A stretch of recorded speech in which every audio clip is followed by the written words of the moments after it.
दोस्तों, आज की कहानी है माजी भाभी तो खाने की चीजें भी अपने कमरे में छुपाती हैं। दोस्तों, कहानी शुरू करने से पहले अगर आपने हमारे चैनल को अभी तक सब्सक्राइब नहीं किया हो तो कर लीजिए ताकि आपके पास पहुंच सके हर नया वीडियो। पर श्रुति अभी तक अपनी जेठानी की कई बातों को मन से लगाए बैठी थी और दिन भर सोचती कि ऐसे माहौल में कैसे रह पाएगी वह, क्योंकि उसके घर का माहौल तो इसके बिल्कुल विपरीत था। सुंगली करने जैसी कोई आदत नहीं थी। उसके परिवार में सब एक दूसरे का पूरा ध्यान रखते थे। उन्होंने मेरे बारे में सासू माँ को भी झूठ बोल दिया तो अतुल तो मुझ पर कभी विश्वास नहीं करेंगे, यही सोचकर श्रुति मन ही मन दुखी हो रही थी। वो कहते हैं ना, मन के हारे हार है, मन के जीते जीत। बस श्रुति के साथ भी ऐसा ही था। उसका मन अंदर से खुश नहीं था तो उसे कुछ भी अच्छा नहीं लगता था और ऊपर से अतुल से दूरी भी इसका एक कारण थी। श्रुति का जरूरत से ज्यादा सोचना और जेठानी जी जैसी झूठी व्यक्तित्व वाले लोगों के बीच रहना कहीं ना कहीं उसके स्वास्थ्य के लिए मुसीबत बनता जा रहा था और वह डिप्रेशन का शिकार हो रही थी। इसी बीच अतुल भी श्रुति को अपने साथ ले गया, नई जगह, नए लोगों के बीच। वह खुद को बहुत अकेला महसूस कर रही थी। अपने मन की बात करने के लिए जेठानी जी सहारा थी।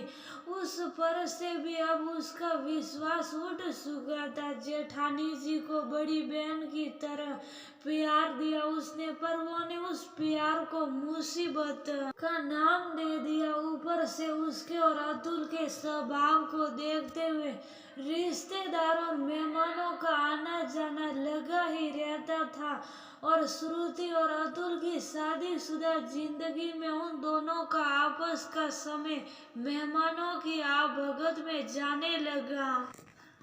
इतने लोगों के बीच भी श्रुति अकेलापन महसूस करती थी।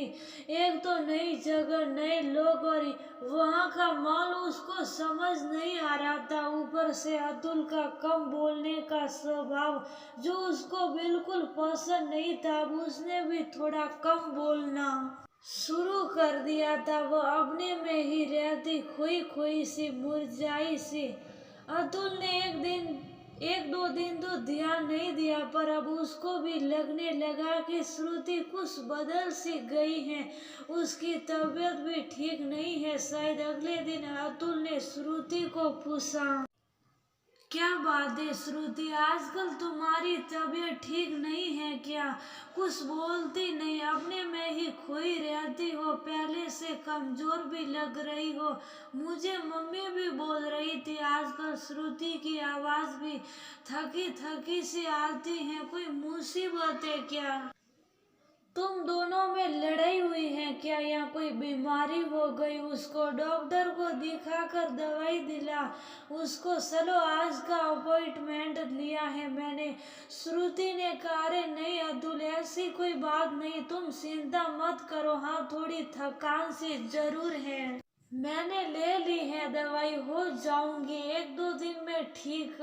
वह सब ठीक है, पर एक बार डॉक्टर को दिखाने में क्या हर्ज है? मैं कुछ नहीं सुनना चाहता, बस तुम तैयार हो जाओ और चलो मेरे साथ। थोड़ी देर में श्रुति और अतुल डॉक्टर के यहाँ पहुँच गए। डॉक्टर ने श्रुति की पूरी बात सुनने के बाद उसका अच्छे से चेकअप किया और बोली, श्रुति, तुम्हारी बीमारी दवाइयों से ठीक होने वाली नहीं है। ये सुनने ही श्रुति और अतुल एक दूसरे का चेहरा बड़ी घबराहट के साथ देखने लगे कि पता नहीं क्या बीमारी हो गई जिसका इलाज दवाई से भी नहीं हो सकता? अरे चिंता की कोई बात नहीं है, बीमारी इतनी भी बड़ी नहीं है, बस उसका इलाज सिर्फ दवाइयों से नहीं हो सकता। उसके लिए तुम्हारी इच्छा शक्ति का मजबूत होना बहुत जरूरी है। एक्चुअली सच बताऊं तो तुम डिप्रेशन का शिकार हो गई हो। तुम्हारे अंदर उत्साह की कमी हो गई है, तुम खाना भी अच्छे से नहीं खा रही हो, शायद इसलिए तुम्हारा वजन भी कम हो रहा है और तुम्हें थकान भी लग रही है और आगे जाकर ये सब कंसीव करने में भी परेशानी हो सकती है। तो तुम्हें अभी से अपना ध्यान रखना होगा। अकेलापन इसकी एक वजह हो सकता है और तुम ज्यादा सोचती हो, शायद इसलिए तनाव भी हो सकता है। अतुल, तुम्हें भी श्रुति के साथ साथ उसका ख्याल रखना है। किसी किसी बीमारी का इलाज दवाई से संभव नहीं है, उसके लिए अपनों के साथ की ज्यादा जरूरत होती है।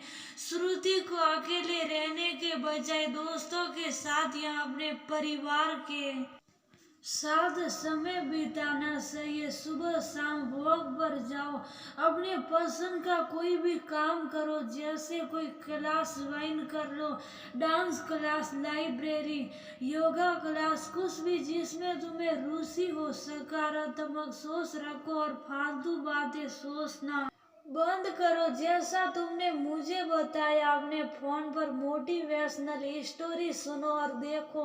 जीवन का लक्ष्य निर्धारित करो, खूब हंसो और खूब रहने की कोशिश करो, तभी तुम इस बीमारी से छुटकारा पा सकती हो। केवल दवाई लेने से कुछ नहीं होगा। कभी मरीज की इच्छा शक्ति मजबूत और सोच सकारात्मक होनी चाहिए। श्रुति और अतुल ने डॉक्टर की बातें ध्यान से सुनी और सारी नसीहतों को मानने का वादा किया। घर आने के बाद अतुल ने श्रुति पर जब जोर डालकर बताने को कहा कि वह कौन सी फालतू बातें हैं जिसके बारे में डॉक्टर बोल रही थी, तो श्रुति को वो सब बताना पड़ा जिनसे अतुल अभी तक अनजान था। श्रुति भाभी ने इतनी सारी बातें की और तुमने मुझे कुछ नहीं बताया। अतुल, मुझे लगा सारी बातें बताऊंगी तो कोई मुसीबत खड़ी ना हो जाए, देवर भाभी के रिश्ते में दरार ना पड़ जाए। श्रुति भाभी का स्वभाव ही ऐसा है, इसलिए मैं उनसे ज्यादा बातें नहीं करता, पर तुम अब ये सब सोचना छोड़ दो। बस मुझे पता है ना तुम कैसी हो, तो कोई कुछ भी सोचे मुझे उससे फर्क नहीं पड़ता। आज से जो भी बातें तुम्हें परेशान कर रही हैं उसे दिल से लगाना छोड़ दो। घर गृहस्थी में ये सब बातें चलती रहती हैं, इन पर इतना ध्यान दोगी तो जिंदगी आसान होने के बजाय और मुश्किल हो जाएगी। श्रुति को भी अब लगने लगा था कि वह कुछ ज्यादा ही सोच रही है, ऐसे तो उसकी तबीयत बिगड़ जाएगी और उनकी शादीशुदा जिंदगी भी खतरे में पड़ जाएगी। उसने खुद से वादा किया कि किसी और की वजह से वह अपने लिए मुसीबत पैदा नहीं करेगी और खुद के बारे में ज्यादा सोचेगी और अतुल के पास जाकर उससे लिपट कर सो गई। आज बहुत दिनों के बाद वो और अतुल एक साथ बहुत खुश थे।